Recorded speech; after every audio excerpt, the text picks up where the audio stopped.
JE mains exam எழுதுற எல்லாருக்குமே final answer கீயை வந்து ரிலீஸ் பண்ணிட்டாங்க. அதாவது first of all answer key ஒன்று கொடுத்துருந்தாங்க, அதை சேலஞ்ச் பண்ணிக்கலாம் அப்படின்னு சொல்லியிருந்தாங்க. இப்போ யார் யாரெல்லாம் சேலஞ்ச் பண்ணாங்களோ அவங்க எல்லாருக்குமே ஒரு விடை கிடைச்சிருக்கும். அதாவது ஒரு ஃபைனல் ஆன்சர் கீ ரிலீஸ் ஆயிருக்குன்னா இதுதான் ஃபைனல். இதுக்கப்புறம் வந்து பார்த்தீங்கன்னா அதை சேலஞ்ச் பண்ணவும் முடியாது, ஒன்றும் பண்ண முடியாது. ஸோ நமக்கு வந்து ரிசல்ட் இன்னும் ஓரிரு நாட்களில் செஷன் 1க்கு வெளியாக போகுது. செஷன் 1 ரிசல்ட்டை வச்சு நம்ம வந்து பார்த்தீங்கன்னா எல்லாத்தையும் முடிவு பண்ண முடியுமான்னு கேட்டிங்கன்னா கிடையவே கிடையாது. செஷன் 2 எக்ஸாம் முடிஞ்சதுக்கு அப்புறம் தான் எல்லாத்தையும் முடிவு பண்ணலாம். அதை பற்றி தான் இந்த வீடியோவில் நம்ம டிஸ்கஸ் பண்ண போகிறோம். அதனால மறந்துடாம நம்ம சேனலை சப்ஸ்கிரைப் பண்ணாமல் இருந்தீங்கன்னா சப்ஸ்கிரைப் பண்ணிங்க. நான் உங்கள் ட்ரெனிங் தமிழ் கோபி. ஹலோ டிடிஜிஸ். அதாவதுங்க, நிறைய மாணவர்கள், நம்ம தமிழ்நாட்டை சேர்ந்த மாணவர்கள் ஜேஇ மெயின்ஸ் எக்ஸாம் செஷன் 1 எழுதியிருந்தாங்க. ஜனவரி செஷனுக்கு எழுதி ரிசல்ட் வந்து பார்த்தீங்கன்னா இன்னும் வெளியாகலை. ஃபர்ஸ்ட் ஆஃப் ஆல் அந்த ஆன்சர் கீ, அதுக்கப்புறம் இப்போ வந்து ஃபைனல் ஆன்சர் கீ எல்லாமே வெளியாயிருக்கு. இந்த ஃபைனல் ஆன்சர் கீ அப்படிங்கிறது வந்து பார்த்தீங்கன்னா இதோட முடிஞ்சிருச்சு. இதுதான் ஃபைனல் ஆன்சர் கீ. அதாவது உங்களுடைய கொஸ்டின் ஐடி, உங்களுடைய ஆன்சர் ஐடி, அது ரெண்டுமே வந்து சேமா இருக்கான்னு நீங்கள் கூட இப்போ போய் உங்களுடைய வெப்சைட்டில் பார்த்துக்கலாம். ஸோ நமக்கு ரிசல்ட் வந்து பார்த்தீங்கன்னா அதாவது வந்து கரெக்டாக பிப்ரவரி 12ஆம் தேதி வெளியாகும்னு சொன்னாங்க. அதே போல தான் வெளியாக போகுது.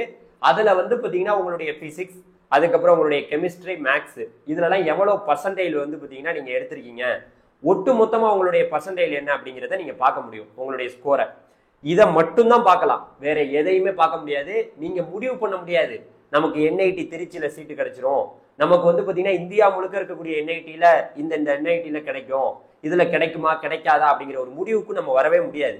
சரியா? என்ஐடியா இருக்கட்டும், ட்ரிபிள் ஐடியா இருக்கட்டும், அதுக்கப்புறம் ஜிஎஃப்டியா இருக்கட்டும், இதெல்லாம் நம்ம முடிவு பண்ண முடியாது. அதே போல நம்ம அட்வான்ஸுக்கு குவாலிஃபை ஆயிட்டோமா அப்படிங்கிறதை முடிவு பண்ண முடியாது.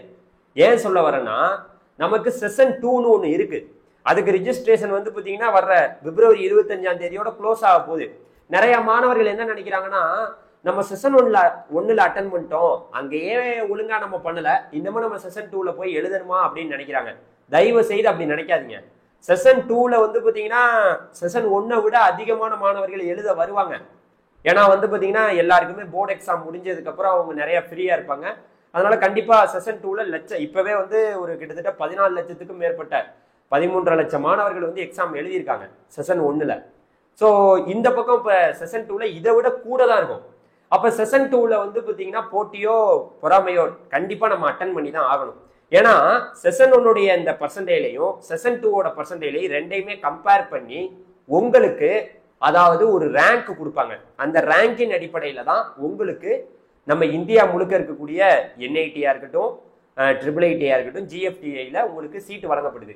இந்த பொதுவாகவே இந்த ஜேஇ மெயின்ஸ் எக்ஸாம் எழுதுறவங்க எல்லாமே என்ன பண்றாங்கன்னா, நம்ம தமிழ்நாட்டில் இருக்கக்கூடிய என்ஐடிக்குள்ள போகணும், நம்ம தமிழ்நாட்டில் இருக்கிறதுல போகணும், இந்தியா முழுக்க இருக்கிறதுல போய் படிக்கணுங்கிற.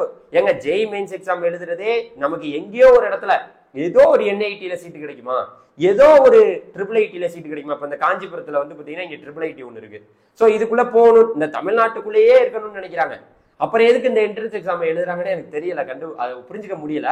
ஸோ இப்போ நான் சொல்றது என்னன்னா, நீங்க ஒன்று வச்சுங்க, செஷன் 2 முடியட்டும், முடிஞ்சதுக்கு அப்புறம் எல்லாருக்குமே ரேங்க் ஒன்று கொடுப்பாங்க. காமனா ஒரு ரேங்க் கொடுப்பாங்க, சிஆர்எல் ரேங்க்னு. அந்த ரேங்க் காமனா வரும். உங்களுடைய கம்யூனிட்டி பேசிஸ்லயும் ஒரு ரேங்க் வரும். அதாவது நீங்க வந்து பாத்தீங்கன்னா ஒரு ஜென்ரலா இருக்கலாம், இல்ல நீங்க ஒரு ஓபிசில என்சிஎல் இருக்கலாம், இடபிள்யூஎஸ் இருக்கலாம், அப்படி இல்லைன்னா எஸ்சி எஸ்டி இந்த மாதிரி இருக்கலாம். உங்களுக்கு ரிசர்வேஷன் அடிப்படையில் தான் இந்த ஜோசா கவுன்சிலிங் மூலியமா சீட்டு கொடுக்கப்படுதுங்கிறது எல்லாருக்குமே தெரியும். ஸோ நல்லா ஒன்று புரிஞ்சுக்குங்க, இது வெளிப்படையான ஒரு கவுன்சிலிங். நீங்க வந்து வெப்சைட்லேயே போய் உங்களுடைய ரேங்க், இப்போ என்ஐடி திருச்சியில அங்க சிஎஸ்சி டிபார்ட்மெண்ட் வந்து பார்த்தீங்கன்னா எந்த ரேங்க்குக்கு போன வருஷம் கிடைச்சிருக்கு, அது மாதிரி நீங்க பார்த்துக்கலாம். ஸோ எல்லா என்ஐடிக்குமே விவரங்கள் எல்லாமே வெளிப்படையாக கொடுக்கப்பட்டிருக்கு. எதையுமே நீங்களே போய் பார்த்துக்கலாம். ஓகேவா? அதனால நல்லா ஒன்று புரிஞ்சுக்கணும், ரேங்கின் அடிப்படையில் போன வருடம் எந்த ரேங்க்ல சீட்டு கிடைச்சிருக்கு அதெல்லாம் நம்ம வந்து பார்த்தீங்கன்னா கம்பேர் பண்ணி பார்க்கணும். பர்சன்டைல் அப்படிங்கிறது எதுக்கு அப்படின்னா, நீங்க அதாவது அட்வான்ஸ், இப்போ ஜேஇ அட்வான்ஸ் வந்து பார்த்தீங்கன்னா எழுதினாதான் நீங்க வந்து இந்தியா முழுக்க இருக்கக்கூடிய ஐஐடியில் போய் படிக்க முடியும். நம்ம மெட்ராஸ், நம்ம ஐஐடி மெட்ராஸுக்குள்ளலாம் போகணும்னா கண்டிப்பாக அட்வான்ஸ் நீங்கள் வந்து பார்த்தீங்கன்னா எக்ஸாம் எழுதி ஆகணும். அப்போ அந்த அட்வான்ஸ் எக்ஸாம் வந்து பார்த்தீங்கன்னா இந்த வருடம் வந்து பார்த்தீங்கன்னா ஐஐடி கான்பூர் தான் வந்து பார்த்தீங்கன்னா கண்டக்ட் பண்ணுறாங்க. அவங்க வந்து பார்த்தீங்கன்னா ஏப்ரல் மாதத்துக்கு அப்புறம் அதுக்கு ரிஜிஸ்ட்ரேஷன் நடக்கும். அதுக்கு தனியாக வந்து பார்த்தீங்கன்னா எவ்வளோ பேரை கூப்பிடுறாங்கன்னா, இங்கே வந்து நிறைய கேட்டகிரியில் வர்றாங்கல்ல, அதில் ஒரு கேட்டகிரியில் இவ்வளோ, அதாவது கிட்டத்தட்ட 2.5 லட்சம் பேருக்கு மேலே. அதாவது வந்து பார்த்தீங்கன்னா ஒரு கேட்டகிரியிலையும் பிடபிள்யூடி அந்த கேண்டிடேட்ஸும் வருவாங்க. அதுல வந்து இத்தனை மாணவர்கள் 2 லட்சம் பேர், அது வந்து நம்ம பர்சன்டேஜ், அதுக்குத்தான் பர்சன்டேஜ் முக்கியம். மற்றபடி வந்து பாத்தீங்கன்னா நீங்க NIT-குள்ளேயோ இல்ல IIIT-குள்ளேயோ GFTA-குள்ள போறதுக்கு பர்சன்டேஜ் தேவையில்லை. அது ரேங்கா கன்சிடர் பண்ணிடுவாங்க. அது நம்ம எப்ப தெரிஞ்சுக்க முடியும்? நமக்கு ஏப்ரல் மாசம் செஷன் 2ஓட ரிசல்ட் வந்ததுக்கு அப்புறம் தான் நம்ம தெரிஞ்சுக்கலாம். ஓகே, அப்பதான் நமக்கு வந்து ஒரு டீட்டெயிலா வந்துடும். நீங்க செஷன் 1ல இந்த மார்க் எடுத்திருக்கீங்க, இந்த பர்சன்டேஜ் எடுத்திருக்கீங்க, செஷன் 2ல எவ்வளவு எடுத்திருக்கீங்க, உங்களுடைய இதை பெஸ்டா எடுத்துக்கிறது இந்த பர்சன்டேஜ் தான் பெஸ்டா இருக்கு, அதனால இதை எடுத்துக்கிறோம், உங்களுடைய ரேங்க் இது, இந்த அடிப்படையில் உங்களுக்கு சீட்டு கொடுப்போம் அப்படின்னு சொல்லுவாங்க. ஜோசா கவுன்சிலிங்கை பத்தி எல்லாம் நம்ம சேனல்ல ரெகுலரா கண்டிப்பா உங்களுக்கு வீடியோ வரப்போகுது. இதுல சாதிக்க முடியல அப்படின்னா அந்த JEE மெயின்ஸ் அந்த பர்சன்டேஜ்ல வச்சு என்ன பண்ண முடியும்னு கேட்டீங்கன்னா, IIT-குள்ளேயும் போக முடியல சார், அதுக்கப்புறம் NIT-குள்ளேயும் போக முடியல சார், GFTA எதுவுமே கிடைக்கல எனக்கு அப்படின்னா, நம்ம தமிழ்நாட்டில் பெரிய பெரிய டீம்டு யூனிவர்சிட்டி, அதாவது அமிர்த விஸ்வ வித்யாபீடம் கோயம்புத்தூர்ல இருக்கிறதுல இந்த JEE மெயின்ஸ் மார்க்கை எடுத்துக்கிறாங்க, சாஸ்திரால எடுத்துக்கிறாங்க, அதுக்கப்புறம் இது போன்ற பெரிய பெரிய யூனிவர்சிட்டிஸ்ல எடுத்துக்கிறாங்க. ஸோ ஏன்னா JEE மெயின்ஸ்ல வந்து பார்த்தீங்கன்னா நீங்க ஒரு சார் நான் வந்து 80% எடுத்துட்டேன் சார், இந்த பர்சன்டேஜ்ல வச்சு என்ன சார் பண்றது, எனக்கு வந்து எதுலையுமே வாய்ப்பு கிடைக்கல சார், இந்த பர்சன்டேஜ்ல இவங்கெல்லாம் எடுத்துக்கிறாங்க. இது போன்ற சில அண்ணா யூனிவர்சிட்டிக்கு கீழே இருக்கக்கூடிய காலேஜஸ்ல இது பெருசா இது வந்து வேல்யூபிள் கிடையாது. ஏன்னா TNA கவுன்சிலிங் அங்கே வந்து உங்களுடைய இன்ஜினியரிங் கட் ஆஃப் தான் பேசும், இந்த JEE மெயின்ஸ் மார்க் பேசாது. ஓகேவா? அதனால தயவு செய்து 2வது செஷனுக்கும் அப்ளை பண்ணுங்க. பிப்ரவரி 25ஆம் தேதி கடைசி டேட்டு, அதுக்கப்புறம் நீங்க அப்ளை பண்ண முடியாது.